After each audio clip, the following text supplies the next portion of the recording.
Hello and welcome back to my channel. My name is Sydney, and it is officially summer vacation. So as much as I love studying and as much as I like making videos about studying and stuff, I'm not gonna have any study content for like 3 months. So this is officially a regular YouTube channel where I'm just gonna talk about stuff.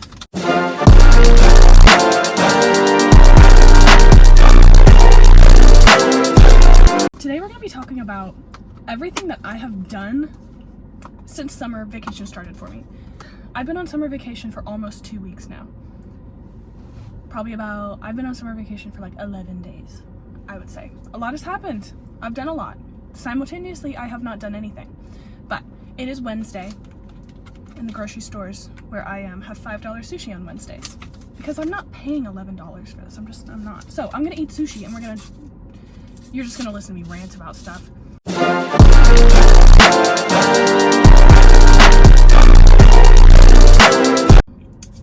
Every single summer, I'm like, this is gonna be my glow up summer.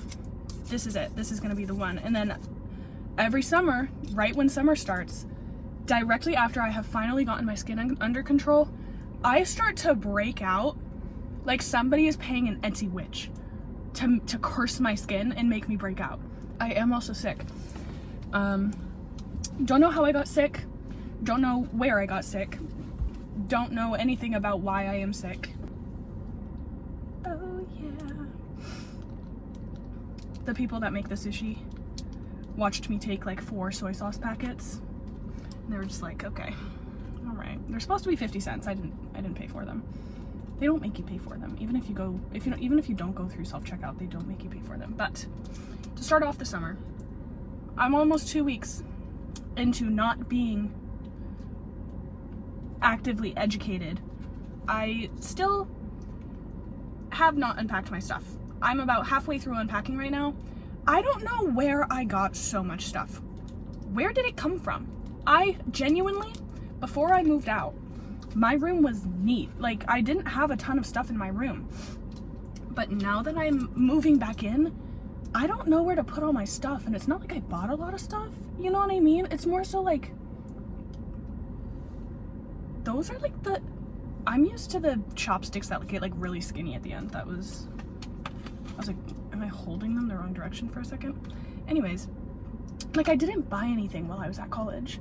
I bought like 2 shirts and a pair of pants while I was at college, and that's pretty much it. So I don't know where all of this stuff is coming from, but mark my words, I'm becoming a minimalist. I'm literally going to Plato's Closet to give away half of my wardrobe today with Hayden. If you are new to the channel, and you probably are because I have like 2 videos up, Hayden is my best friend, and she is also my roommate in college. We went to high school together. So I'm just getting rid of a ton of stuff because I don't like clutter. I don't like junk. I don't like I like things to be very neat and very precise, and that's kind of impossible to do when I have so much stuff. So I'm getting rid of it. If anybody wants some of my stuff, just let me know. I'm sitting in the parking lot of a grocery store right now, and there is a man next to me smoking a cigar. He's smoking a cigar in the parking lot of a Food Lion. Kind of crazy work. Anyways, taste test.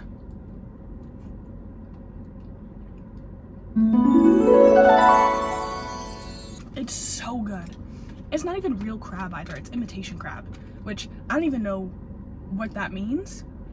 Is that like the bologna of crab? Is it like a ton of like different animal parts grinded together and then rolled up and it's imitation crab? I don't know what Whoa! Can you talk? Can you enunciate yourself? Clearly not.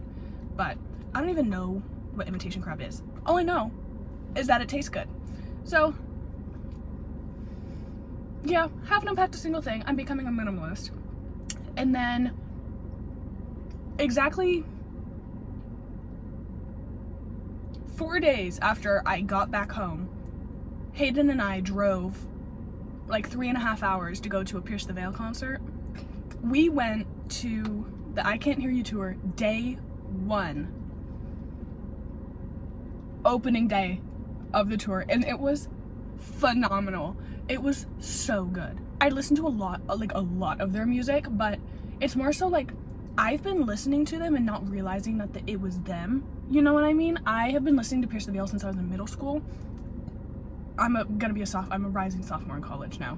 I've been listening to them since I was in middle school, but I didn't realize it was them. You know what I mean? It was just like, oh, there's a lot of these songs that I like and they're in my playlists, but I don't really know much about the band, you know? And then I got into high school and I was like, why do I have so many songs from this band that I like and I haven't looked into them at all? And I was like, oh, Pierce the Veil. But no, Hayden has been like Pierce the Veil fan forever. She's been a fan for a long time. So it was so much fun getting to go to a concert together, because that is only the second concert that I've been able to go to with a friend before. So it was phenomenal. I went to Pierce the Veil with Hayden on Tuesday, and then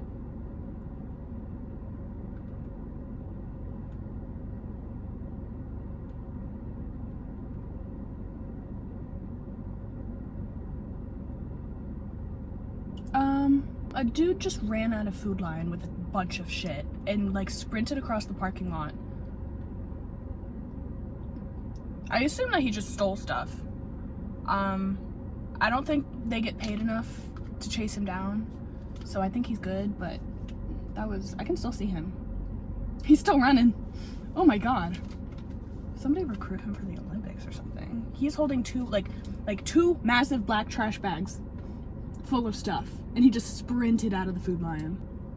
I also read, now see, the thing about me is that I'm a massive reader. I grew up in a public library. I'm from a very small town in Vermont, and I grew up in the public library. I grew up reading. My parents were very conscious of how addicting screens can be, and so they were like, you're gonna be a reader, and they limited our screen time, which thank God, because even though they did that, I have a raging social media addiction. Can't imagine how bad it would be if they didn't do that. But so I grew up reading, and I genuinely go a little bit stir crazy if I don't get to read a little bit every day. So the semester, like being in school simultaneously, is my favorite thing and my least favorite thing, because I love learning. I want to learn for the rest of my life. I never want to stop being educated. But at the same time, that takes up so much time that I don't have time to read as much as I want to. So the second, like literally first order of business when I got home was reading as many books as I could to get that itch out of my head. I was fiending to just sit down and bed rot and read books. So I read 7 books in 3 days. I read the entire Natural series, Crescent City, book 1, Crescent City, book 2. And then the itch was like, it got out of my system. I was good. I'm rereading The Poppy War now. But no, let me actually talk about the Natural series. If you're not a reader, I don't care. Listen up. Why is my hair being like that? Okay. I just took a shower. My hair is still wet. But the Natural series is a very like young adult book series. The author, Jennifer Lynn Barnes, is a professor of psychology at Yale, I think, or some very prestigious university. She's a professor of psychology, I think. And so she writes these books that have a lot of like psychological like aspects to them, obviously. And so the Naturals series is about a group of kids that have been recruited by the FBI, and by kids I mean they're minors, recruited for the FBI for having natural talents and some kind of skill that is useful to the FBI. And so the main character, Cassandra, she had a childhood that, because of its environment and circumstances, led to her being a natural profiler. She can read people really well. Like, she can look at somebody or like a situation and tell you a lot about them without ever meeting them. There's a girl that can tell if you're lying, like reading micro expressions, like stuff like that. And so they get recruited by the FBI and they're meant to be solving cold cases, and then like there's a ton, like a lot of them have very dark backgrounds, like Cassie's mom was murdered. And what I'm trying to get at here is that it is like a very phenomenally written book series, but it's incredibly like young adult. But it kind of like edges the line of young adult and like more mature audience type of media, because it's not overly explicit, but it is quite explicit in the way that it describes murders and serial killers and bodies and such, but then the characters and the way that they're written and their interactions with each other are very much so young adult, because it has a romantic subplot between a couple of the characters. And so I first read this book series when I was like, I think I was 13 when I read the first one. I have a distinct memory of being, I think I was in the Dominican Republic on vacation with my family, and I had a Kindle. Or like, no, I had a Nook. I had a Nook, which is like a Kindle, if you don't know what that is.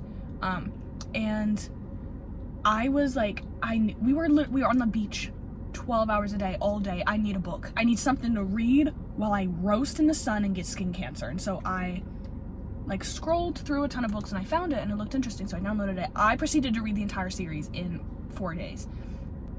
So that was the first time I read it and immediately latched on. But like series like that where it plays with your head a little bit and you can't really trust, like unreliable narrators, where you can't really trust what you're reading and you always have to kind of think a little bit deeper about it, those hook me. I love book series like that.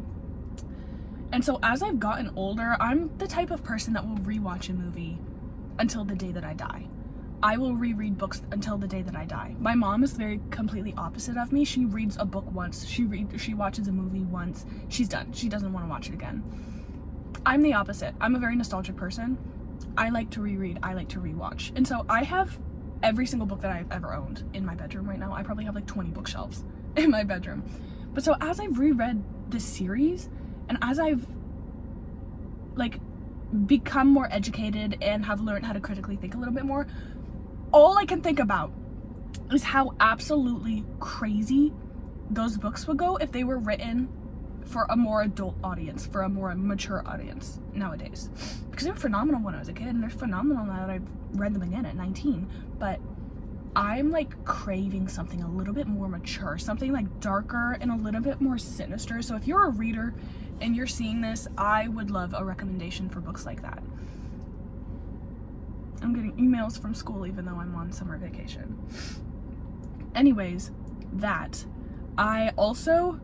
been applying to jobs and stuff because I'm a pre-medical student, so I plan to apply to medical school in 3 years now. Oh my god, where's the time gone? I remember being in middle school and being like, oh, I can't wait until college, I can't wait until medical school, it's taking so long, like, oh, I just want to be there already, like it's gonna be ages before I get to be there. And then I blinked. I applied to medical school in 3 years. That is insane. But so basically what I'm getting at is, to apply to medical school you need like clinical hours and research hours and stuff like that. You need experiences. And so for clinical hours this summer, I talk really fast sometimes. Sorry about that. I'm not apologizing. I just did apologize. Sorry about that, but I'm actually not sorry because I'm going to keep talking really fast. For clinical hours this summer, I'm working as an in-home caregiver for the elderly, but the program that I'm doing it with, Care Yaya, doesn't really provide any training. So I'm kind of just showing up to somebody's house with no idea what I'm supposed to do, and I have to wing it until I get the hang of it, which is terrifying. So on top of that, I'm also applying to other jobs because I'm not taking classes this summer like I thought I was gonna be, so kind of just going for it. And I'm doing a ton of side quests. I'm like doing little odd jobs here and there. I'm like trying a ton of crafts, I'm reading a ton of books, like anything and everything I'm gonna do it this summer. So I'm working more than one job. And so I've been applying to jobs and I've been having interviews and stuff. Like I'm kind of like getting through it. I'm kind of in my side quest era where I'm just doing stuff for the fun of doing stuff. Oh yeah, so before I start my caregiving job, I have to like get professional clothes because I don't have any professional clothes. It's probably not obvious, especially from the videos that I've posted thus far, but I'm 6 feet tall, and so finding clothes that fit can be a bit of a struggle, especially like professional clothes, especially pants. So I don't have any professional clothes. I don't have a single pair of pants that is long enough. So we're going on a hunt for professional clothing tomorrow so I can start getting clinical hours this summer. It should be interesting. I'm going to the mall first. I don't know where else I'm gonna go if I don't find anything at the mall, but we're cultivating a professional wardrobe for me, and by we I mean I, but kind of is making me realize that I'm officially an adult, which is interesting. But yeah, that's kind of how my summer has been going. I have no idea what I'm gonna post. There's a cat hair in my sushi. Hi, Milo. I don't know what I'm gonna post, but I'm gonna figure it out. So that was like a speed run of everything I've been doing and thinking of in the first 2 weeks of summer. I think because I'm obsessed with reading and I want to make content that I'm interested in as well. So if you're a reader, stay tuned. I'm probably gonna like rank a ton of books that I like, and like all of the books that I've read over the summer, I'm gonna talk in depth about them and like things I liked, things I didn't like, stuff like that. I think that's what I'm gonna do next. We will see. We will see. Anyways, that's all I got. Bye. Thanks for watching. I'm gonna go and eat this. I'm actually gonna unhinge my jaw and eat all of this sushi at once right now. Okay, bye.